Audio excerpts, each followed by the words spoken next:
ଓହୋ ଏଡା ବଡ ଖରାରେ ଆସି ଗାଁରେ ପହଞ୍ଚିଲାଣି। ବାଦଲ ଚପଲ ଘୋରିଲାଣି। ଚୁମୁକିର ନା ଠିକଣା ଅଛି ନା ବାର୍ତ୍ତା ଅଛି।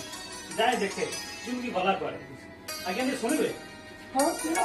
ଆପଣ ଗାଁରେ ଚୁମୁକି ବୋଲି କିଏ ଅଛନ୍ତି? ଚୁମୁକି? ଚୁମୁକି ତମେ?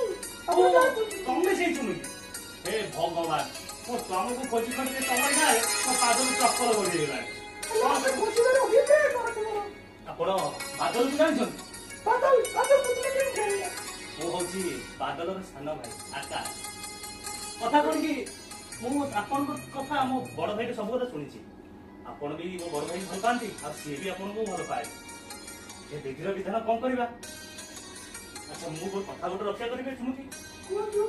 ତମେ ଯଦି ମୋ ବଡ ଭାଇକୁ ବାହା ହେଇଯାଆନ୍ତ ମୁଁ ଗୋଟେ ମା ପାଇଯାଆନ୍ତି। ସମ୍ଭବ ନୁହେଁ। କାହିଁକି? ଚୁମୁକି